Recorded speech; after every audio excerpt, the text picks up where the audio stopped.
नमस्कार दोस्तों, गीता अनुभूति चैनल में आप सभी का हार्दिक स्वागत और अभिनंदन है।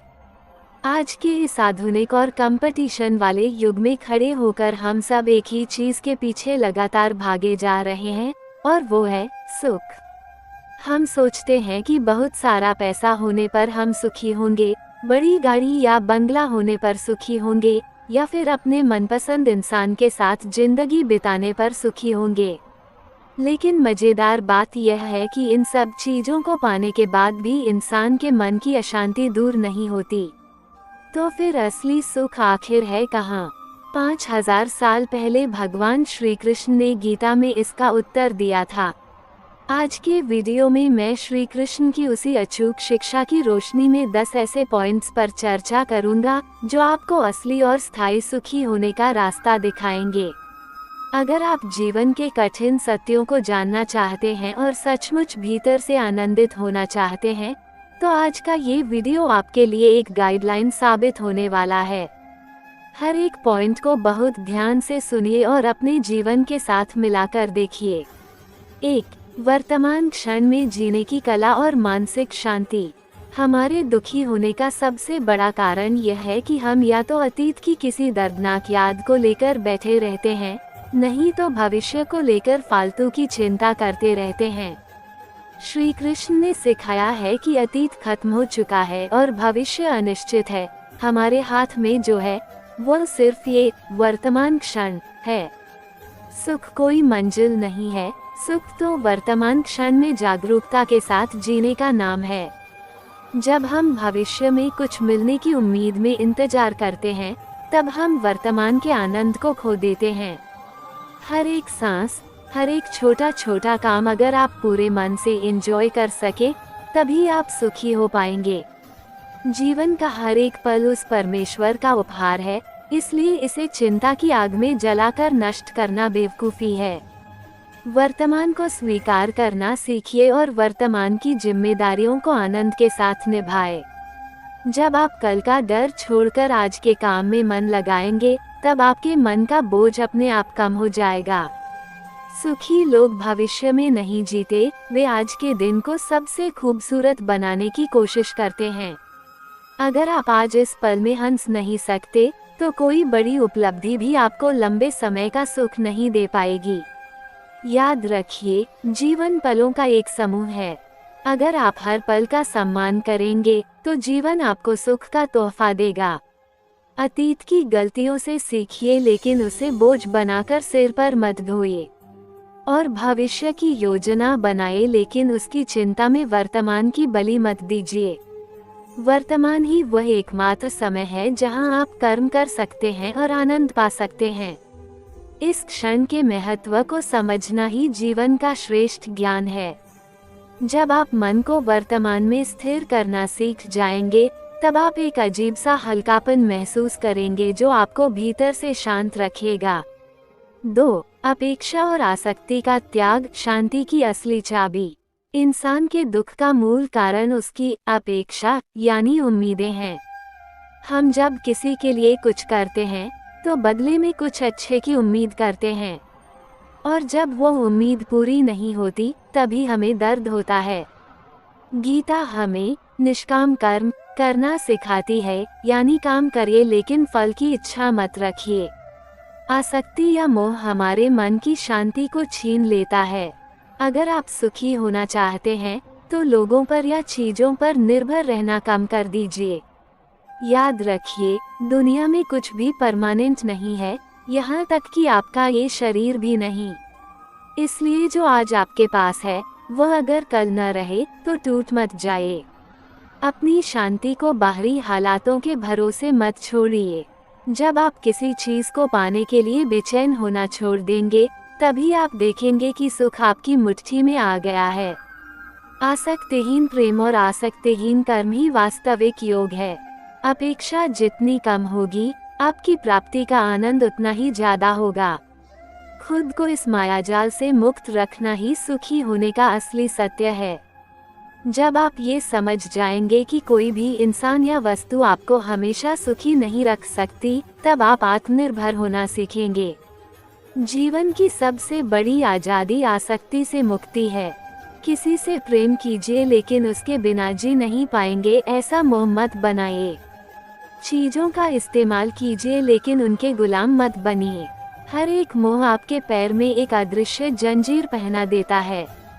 इस जंजीर को तोड़ने का नाम ही आध्यात्मिक जागरण है। अपेक्षा रहित जीवन समुद्र की तरह गहरा और शांत होता है। आप जितना अधिक त्याग करना सीखेंगे, आपकी प्राप्ति का झोला उतना ही ज्यादा भरेगा। यही कुदरत का एक रहस्यमय नियम है। जो आज आपके पास है उसे उस परमेश्वर का उपहार मानकर स्वीकार कीजिए, लेकिन उसके चले जाने पर भी विचलित मत होइए। 3. अपने मन पर नियंत्रण और आत्म विजय का रहस्य। सुख बाहर नहीं है, सुख हमारे भीतर है।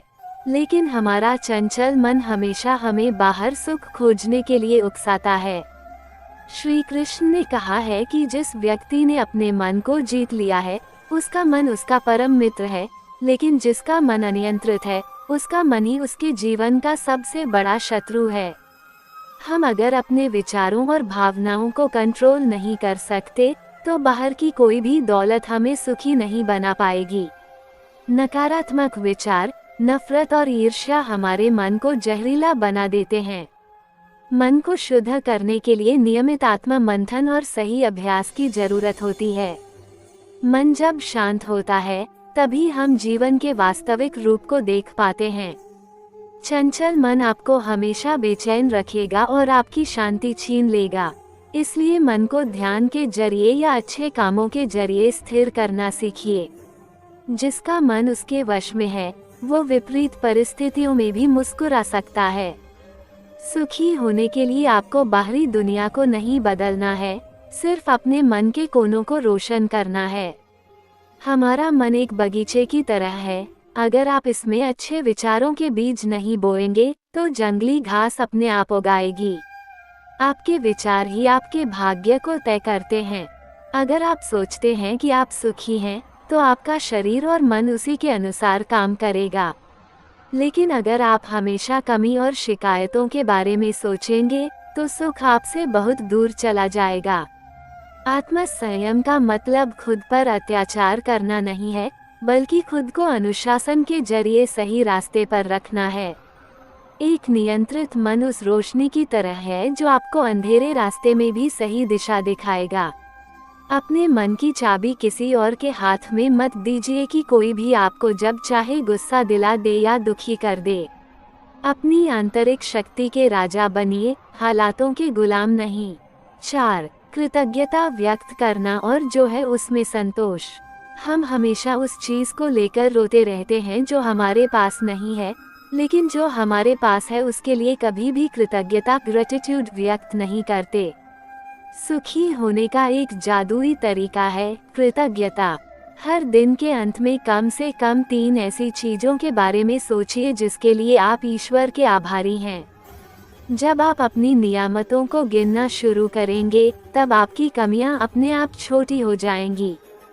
संतुष्टि या संतोष ही सबसे बड़ा धन है। लालच हमें अनजान चीजों के पीछे भगाता है, लेकिन संतुष्टि हमें वर्तमान में शांति देती है। जो लोग कम में सुखी नहीं हो सकते, वे पूरी दुनिया पाकर भी सुखी नहीं हो पाएंगे। कृतज्ञता आपका नजरिया बदल देती है। आप कमी के बजाय प्रचुरता को देखना शुरू कर देते हैं। हर सुबह को एक नए अवसर के रूप में देखिए और अपने शरीर, परिवार और रोटी कपड़े के लिए धन्यवाद दीजिए। कृतज्ञ हृदय सुख की उपजाऊ भूमि है। जब आप तृप्त होना सीख जाएंगे, तब आपके जीवन का हर दिन एक उत्सव बन जाएगा। जीवन की प्रयोगशाला में सबसे मूल्यवान तत्व संतोष है। इंसान करोड़ों रुपए कमाकर भी चैन से सो नहीं सकता अगर उसके मन में कृतज्ञता न हो। वहीं एक साधारण मजदूर एक वक्त खाकर भी चैन से सो सकता है अगर वो ईश्वर को धन्यवाद देता है। आपको जो मिला है वो शायद करोड़ों लोगों के लिए सिर्फ एक सपना है। आपके स्वस्थ हाथ पैर, आपकी आंखों की रोशनी, ये सब अमूल्य संपत्ति है। कृतज्ञता आपके मन की नकारात्मकता को धो देती है और आपके जीवन में और भी कुछ अच्छा आने का रास्ता बना देती है। शिकायत करना बंद कीजिए और आपके पास जो है उसी में आनंद लेना सीखिए।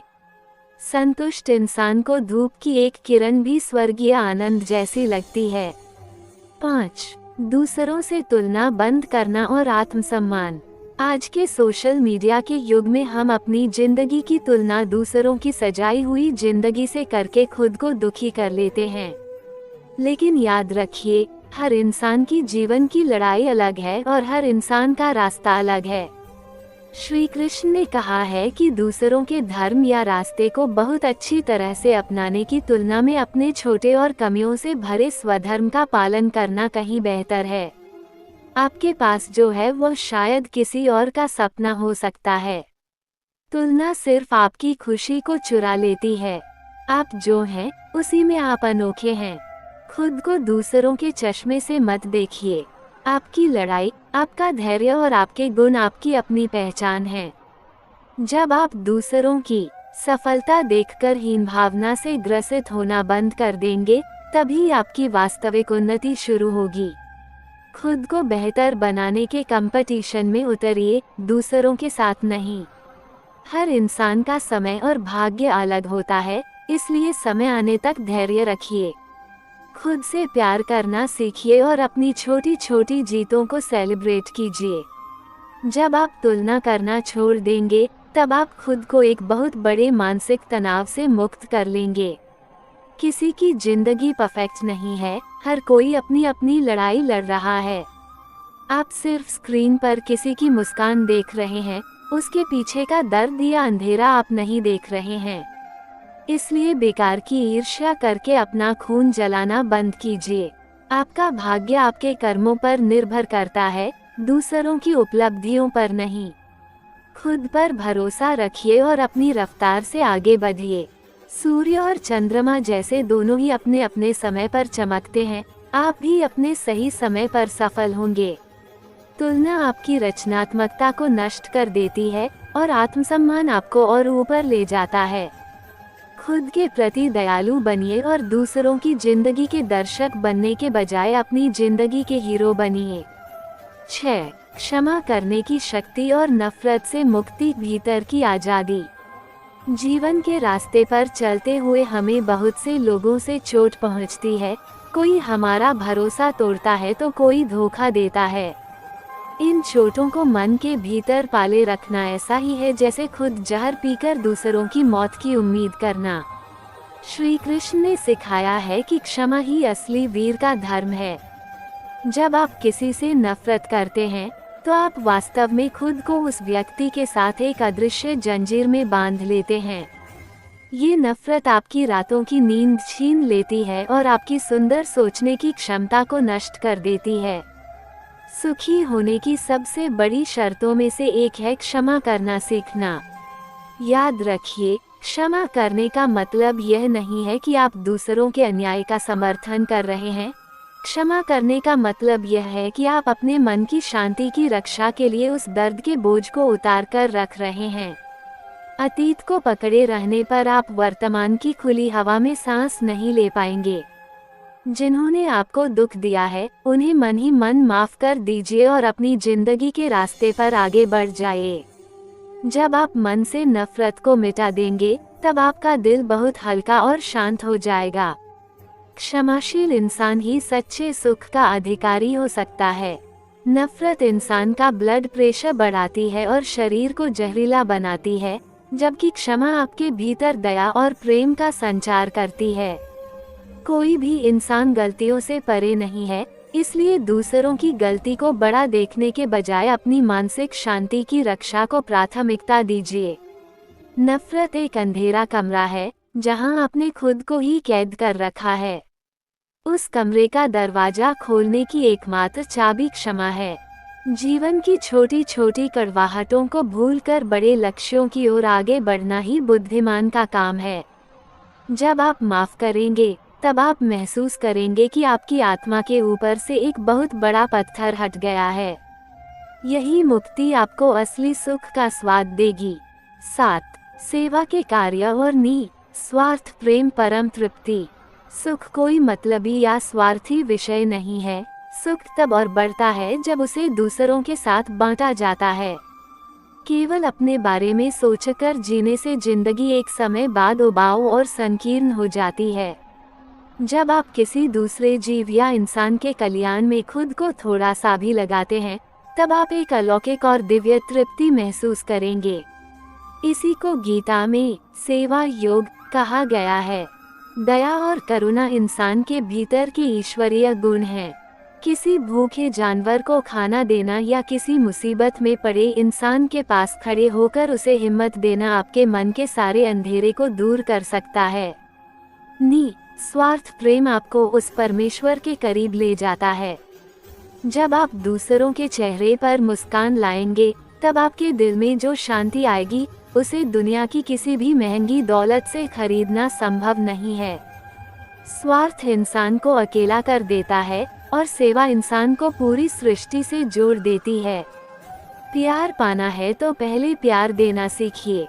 आप दुनिया को जो देंगे, दुनिया आपको वही 100 गुना बढ़ाकर वापस करेगी।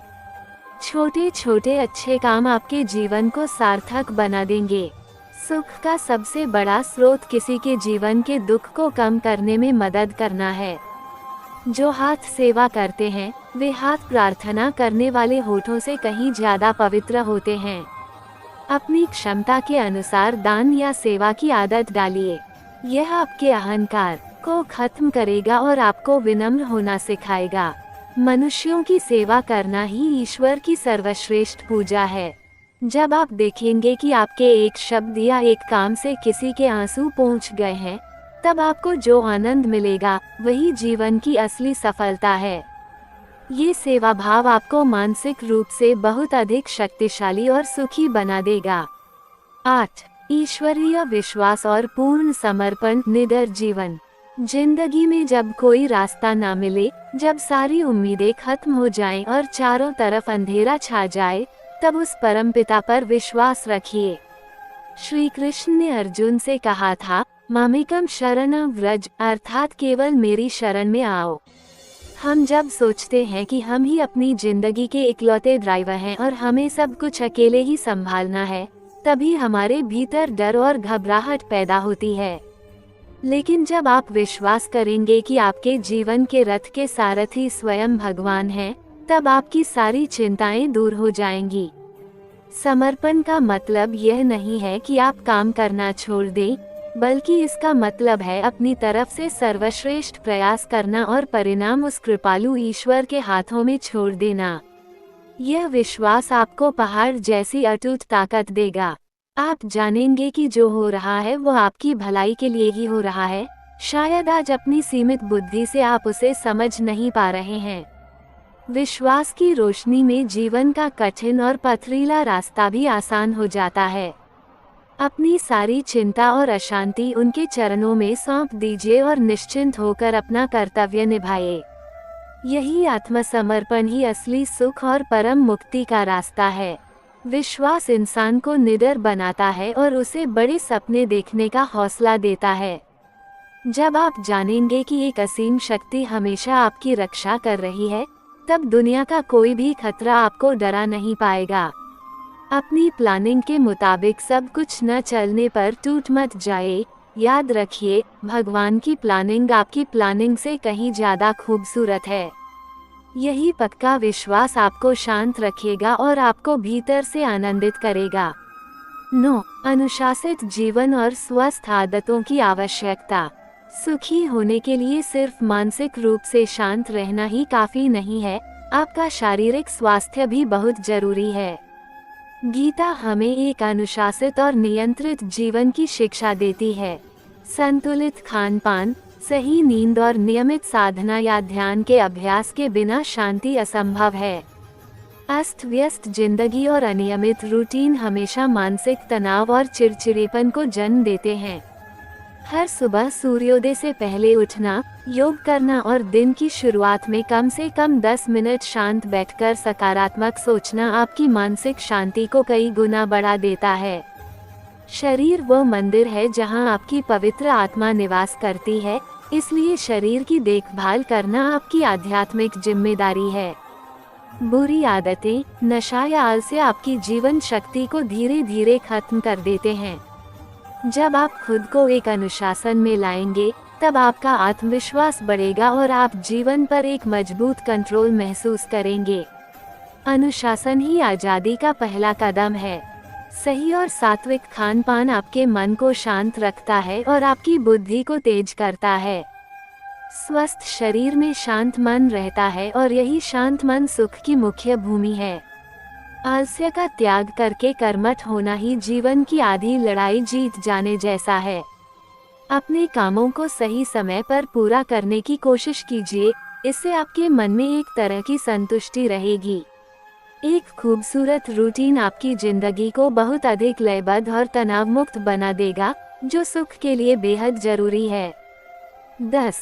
जीवन के परम सत्य का अनुभव और आत्म जागरण। वीडियो के बिल्कुल आखिरी छोर पर आकर हमें इस परम सत्य का अनुभव करना होगा कि सुख कोई बाहरी वस्तु नहीं है जिसे दुकान से खरीदा जा सके या किसी से मांग कर पाया जा सके। ये पूरी तरह से एक आंतरिक मानसिक स्थिति है। जीवन का अंतिम सत्य यह है कि हम यहाँ खाली हाथ आए थे और एक दिन खाली हाथ ही सब कुछ छोड़कर चले जाना है। बीच के इस छोटे से समय में आनंदित रहना और दूसरों को आनंद देना ही मनुष्य जीवन की सार्थकता है।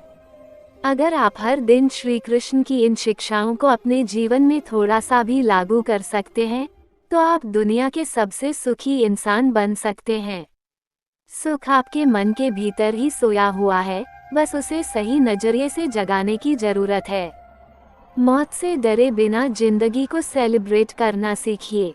हर दिन को एक नए जीवन के रूप में स्वीकार कीजिए। दुनिया को आप जैसा देखेंगे, दुनिया आपके सामने बिल्कुल वैसे ही नजर आएगी। अगर आप प्रेम की नज़र से देखेंगे, तो चारों तरफ सिर्फ प्रेम ही देखेंगे। परमात्मा के साथ अपने जुड़ाव को महसूस करना ही जीवन की अंतिम सफलता है। ये 10 पॉइंट सिर्फ सुनने के लिए नहीं है, ये आपके जीवन के सफर की पूंजी हैं। जब आप खुद को पहचानेंगे और अपने भीतर की शांति को खोज लेंगे, तभी आपके जीवन का हर पल एक उत्सव में बदल जाएगा। तो दोस्तों, आशा है कि आज की इस चर्चा के माध्यम से आप भगवान श्री कृष्ण की दी हुई सुख की इस अद्भुत परिभाषा को समझ पाए होंगे। अगर इन विचारों ने आपके दिल को थोड़ा भी छुआ हो, तो वीडियो को सभी के साथ शेयर करें ताकि ये अनमोल बातें हर घर तक पहुंच सकें। अपनी कीमती राय हमें कमेंट करके जरूर बताएं और इस तरह के कई और प्रेरणादायक वीडियो पाने के लिए अपने पसंदीदा चैनल गीता अनुभूति को अभी सब्सक्राइब कर लीजिए और बेल आइकन को दबाना मत भूलिएगा। हमारे साथ इतनी देर तक बने रहने के लिए आप सभी का बहुत बहुत धन्यवाद। अच्छे रहिए, स्वस्थ रहिए और हमेशा धर्म के मार्ग पर चलिए। नमस्कार।